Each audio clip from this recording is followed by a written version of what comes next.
Israel is the representative of all the Jews. It's, by the way, look at this level of nationalism. It's the only country, not only today, in the history of the world, that claims to be the country, the representative, the nation state of people who are not its citizens, never was its citizens, don't plan on ever being its citizens, never lived there, have nothing to do with it, but because I'm born Jewish. Netanyahu claims he's my prime minister. Israel claims they're my state. There is no country in the world, except the Vatican, because they represent Catholics. But there is no country in the history of the world that ever claimed such a nationalism, such an organic type nationalism. There are Arab countries, but no Muslim country is a Muslim country in the sense that Israel claims to be a Jewish country. No Muslim country claims that they're the nation state of all the Muslims.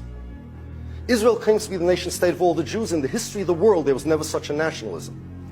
If I tell a Zionist that Israel can exist, just stop being the Jewish state. Well, no, you just eliminated Israel. You see, what they did was they took a policy and they said, this policy is my identity. They took my question, what makes me me? And they answered it. What makes Israel Israel? Well, we could stop the occupation, still be Israel. We could change, I don't know, laws about religion and even not religion, maybe even the separation of church and state, and still be Israel.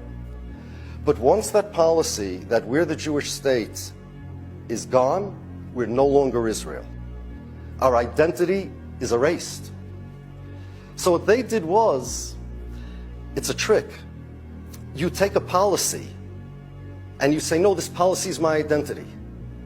And if you don't like this policy, you want to destroy me. So you see from here, this was the original question, why are people obsessed with identity? Well, sometimes identity is forged by people being in a situation together that they cannot explain, other than they must have something in common, like the anti-Semites hating Jews that in no way are visibly Jewish. So they created this psychological connection with each other that we will call identity. But then, nationalism, a policy of nationalism, organic nationalism, enforces this identity and intensifies it such that if you believe in multiculturalism, or even if you don't believe in their policy, you become their biggest enemy, because they look at you as somebody who wants to erase them.